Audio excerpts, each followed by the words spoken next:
कहते हैं लाइफ में हर दर्द वक्त के साथ ठीक हो ही जाता है। ये उससे पूछिए जिसे घुटने का दर्द है, जो परेशान रहते हैं, तरह तरह के बाम लगा लिए, पेन किलर्स खा लिए, ऑइंटमेंट लगा ली, लेकिन हाँ, जब सीढ़ियां चढ़ने उतरने में दिक्कत होने लगे, जब अपनी रूटीन एक्टिविटीज में दर्द होने लगे घुटनों में, तब आपको लगता है डॉक्टर के पास जाना चाहिए। लेकिन आज हम डॉक्टर से पूछेंगे कि कब है सही वक्त डॉक्टर को कंसल्ट करने का और क्या है इलाज इस जिद्दी घुटने के दर्द का।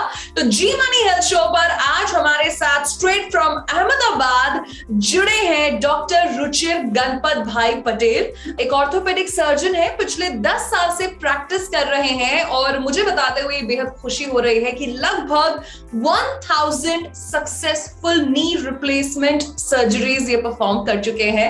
एंड वी आर ग्लैड आज हमारे गेस्ट हैं वो और डायरेक्टर हैं ऑर्थो डी हॉस्पिटल अहमदाबाद के। सो डॉक्टर रुचिर, आपका बहुत बहुत स्वागत है। Thank you very much, pleasure. We are glad to have you as a guest. And doctor Ruchir, जैसे मैंने शो के शुरुआत में ही बोला कि वो जिद्दी घुटनों का दर्द जो असहनीय होता है, इट्स वेरी पेनफुल। तो अब आप ये बताइए कि अक्सर मैंने एक बड़ा कॉमन वर्ड सुना है अपने घर परिवार में भी, नी रिप्लेसमेंट करा लो सब सही हो जाएगा। सो अब आप ये बताइए what is a knee replacement surgery और ये क्यों की जाती है? जैसे उसके नाम में ही है नी रिप्लेसमेंट। इस ऑपरेशन में हम घुटना जो डैमेज हो चुका होता है नेचुरल जॉइंट, उसको हम आर्टिफिशियल जॉइंट से रिप्लेस करता है ताकि उसकी मूवमेंट स्मूथ हो जाती है। पेशेंट का पेन होता है, चलने में जो डिफिकल्टी होती है, बैठने में, खड़ा होने में डिफिकल्टी होती है, वो ग्रेजुअली उससे कम होती है। और सर ये क्यों की जाती है? हुआ द सूटेबल कैंडिडेट्स आप कैसे आइडेंटिफाई करते हैं कि इनको जरूरत है अब? Basically one reason is the age. जिनकी उम्र ज्यादा होती है, अब मान लो 55 साल से ज्यादा उम्र है, उनको घुटने का अनबेरेबल पेन है, जो चल नहीं पाते हैं, बैठ नहीं पाते हैं, बैठ के खड़े नहीं हो पाते हैं, जिनको रूटीन अपना वर्क होता है, चलना, सीढ़ियां चढ़ना उतरना, वो डिफिकल्ट रहता है, वो आइडियल कैंडिडेट होते हैं ऑपरेशन के लिए।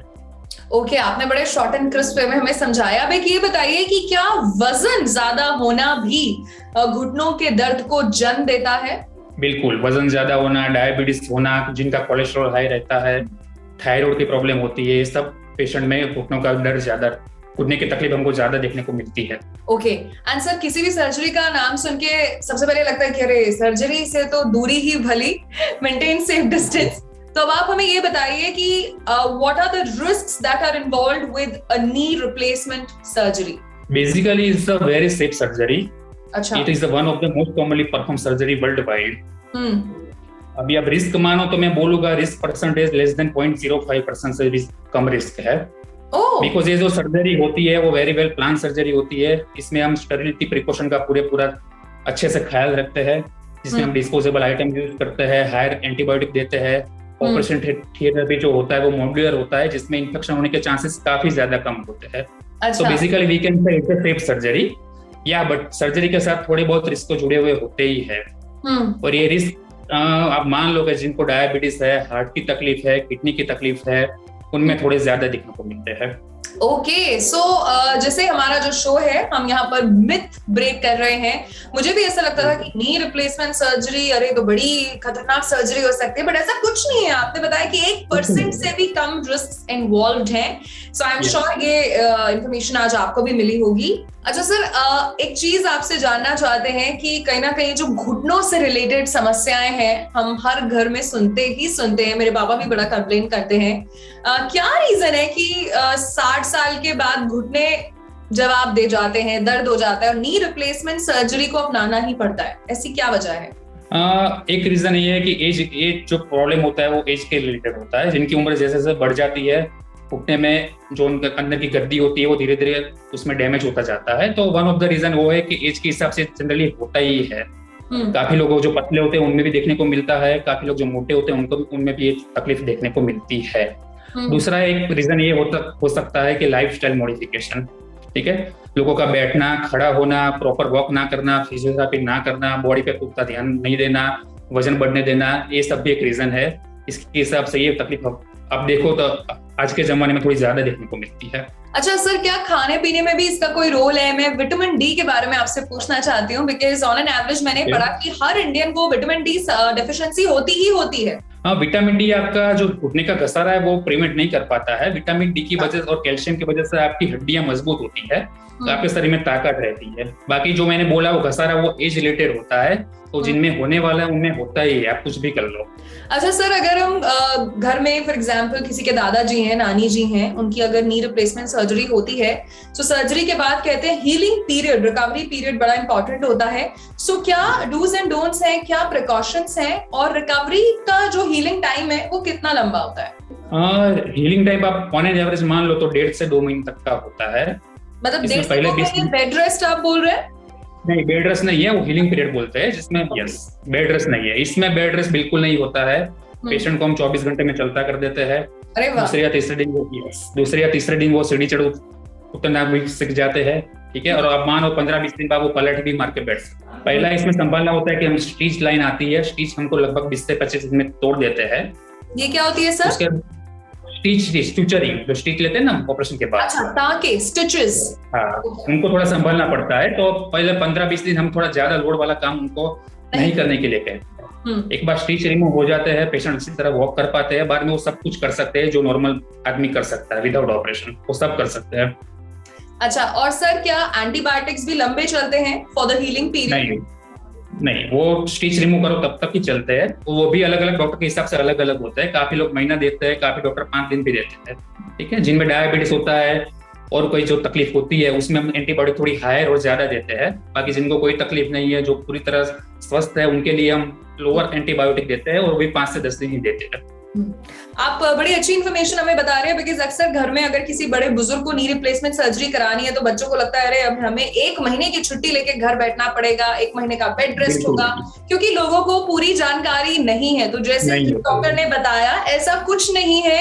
आप सर्जरी प्लान कर सकते हैं ढंग से। ऐसा नहीं कि आपको 1 महीने की छुट्टी लेके घर बैठना पड़ेगा। आपकी लाइफ रूटीन में नॉर्मल ही चलने वाली है। सर, अब मैं आपसे एक ऐसा सवाल पूछने वाली हूँ जो मेरी तरह हर नौजवान आपसे पूछना चाहता है, वो ये कि हम अपने यंग टाइम में ऐसे क्या चीजें कर सकते हैं, एक्सरसाइज, सप्लीमेंट्स, कि नी रिप्लेसमेंट सर्जरी की नौबत ही ना आए? नौबत ना आने के लिए आपको पहले आपका वजन नहीं बढ़ने देना है, ठीक है। रूटीन वॉकिंग होता है, जो रूटीन प्राणायाम है, व्यायाम है, योगा है, वो आप सब कर सकते हो। खाने पीने में बोला कैल्शियम है, विटामिन डी है, विटामिन B12 है, यस, वो आप ले सकते हो। आपका इनके सप्लीमेंट्स जो कॉलेज गोइंग लोग हैं वो भी स्टार्ट कर सकते हैं? बिल्कुल कर सकते हैं, यस। इंडिया में तो जो वेजिटेरियन फूड लेते हैं उनमें ये सब की डेफिशिएंसी होती है। मैंने खुद भी विटामिन B12 के इंजेक्शन लिए हुए हैं, ठीक है। तो उसमें कुछ ऐसा घबराने नहीं है, यस। इट्स नेसेसरी, वो लेने चाहिए। काफी लोगों को उसकी जानकारी नहीं होती है और वो अवॉइड करते हैं। इससे धीरे धीरे वो पेन बढ़ता जाता है और एक कस से बाहर चला जाता है। फिर तो बेटर के सप्लीमेंट चालू कर दे, स्पेशली लेडीज में वो ज्यादा डेफिशिएंसी होता है, तो उनको लेना ही चाहिए। प्रॉपर फिजियोथेरेपी है, योगा है, प्राणायाम है, साइकिलिंग है, वॉकिंग स्पीड में, वो सब कर सकते हैं डिले करने के लिए। ओके, सो फिजिकल एक्टिविटी पर फोकस होना चाहिए। सेडेंटरी लाइफस्टाइल कहीं ना कहीं हमें बीमारियों के नजदीक ले आता है, बीमारियों से हमें बच के रहना है। सर, मेरा आखिरी सवाल आपसे ये है कि फॉर एग्जांपल अगर किसी पेशेंट को आप सलाह देते हैं कि आप नी रिप्लेसमेंट सर्जरी करवा लीजिए, क्योंकि पेन भी अनबेरेबल होता है इसमें, लेकिन अगर पेशेंट सर्जरी के अलावा कुछ और ऑप्शन या कोई और विकल्प देखना चाहते हैं, तो उसमें आप क्या सजेस्ट करते हैं? क्या फिजियोथेरेपी से भी आराम आता है या सर्जरी को टाला जा सकता है? हाँ, वो डिपेंड करता है जो उनका स्टेज कौन सा है बीमारी का। अगर इनिशियल स्टेज में उनका घसारा है तो फिजियोथेरेपी, दवाई या फिर इंजेक्शन से कम हो सकता है या कंट्रोल में आ सकता है। लेकिन अगर एडवांस स्टेज है, पूरी तरह बैंड हो चुके हैं, घसारा लास्ट स्टेज में चला गया है, तो फिर ऑपरेशन के सिवाय और कोई ऑप्शन बचता नहीं है उनके लिए। ओके, सो बहुत जरूरी है कि ऑर्थोपेडिक सर्जन को कंसल्ट करना, और अगर सर्जरी आपको बताई है तो आप करवा सकते हैं, बिल्कुल सेफ है, चिंता की कोई बात नहीं है। सर, हमारे शो का एक सेगमेंट है टिप ऑफ द डे। आप सभी को कोई अच्छी सी टिप देना चाहें कि घुटनों का जिद्दी दर्द उनसे कोसों दूर बना रहे, तो क्या देंगे? टिप में यही है कि रेगुलर डॉक्टर को दिखाते रहे। कोई भी दर्द को आप अवॉइड मत कीजिए, उनको हल्के में मत लीजिए, ठीक है। दर्द के लिए सॉल्यूशन है। अगर आप इनिशियल स्टेज में सॉल्यूशन उसका ढूंढ लेते हैं तो आप सर्जरी से बच सकते हैं। अगर कुछ देर बाद आप आते हैं तो फिर डॉक्टर के हाथ से भी बाजी चली जाती है, फिर ऑपरेशन के अलावा कोई ऑप्शन बचता नहीं है। तो better to consult the doctor at initial stage. That's it. So thank you so much, doctor Ruchir. आप जी मनी हेल्थ शो में जुड़े, आपने अपना कीमती वक्त निकाला, और हमारे जितने लाखों व्यूअर्स हैं जो फिलहाल आपको देख रहे हैं, सुन रहे हैं, आपने इतनी अच्छी इन्फॉर्मेशन हमसे शेयर की। Thank you so much. Thank you very much. Thanks for inviting me. Thank you. सो ये थे डॉक्टर रुचिर जिन्होंने आज हमें बताया नी रिप्लेसमेंट सर्जरी के बारे में। अगर आपके घर में भी कोई सलाह देके चला जाता है यार ये तेल लगा लो, ये टैबलेट खा लो, इस तेल को गर्म करके लगा लो, उस सलाह से पहले डॉक्टर को कंसल्ट करें क्योंकि वो सबसे ज्यादा जरूरी है। और जी मनी हेल्थ शो में हमेशा हम आपको मिलवाते हैं सुपर स्पेशलिस्ट और मेडिकल एक्सपर्ट से, ताकि आपको सही राय मिले, क्योंकि हर बीमारी में सही राय ही काम आती है। आई एम श्योर आज का वीडियो आपको बहुत पसंद आया होगा। अपना फीडबैक आप दे सकते हैं या फिर इंस्टाग्राम पर डायरेक्ट मैसेज भी करके आप हमें बता सकते हैं। मीनवाइल मैं नेहा बजाज लेती हूँ आप सबसे इजाजत। मिलूंगी आपसे जी मनी हेल्थ शो के एक नए वीडियो में with a new super specialist. Till then stay healthy and keep watching Zee money health show. Bye bye.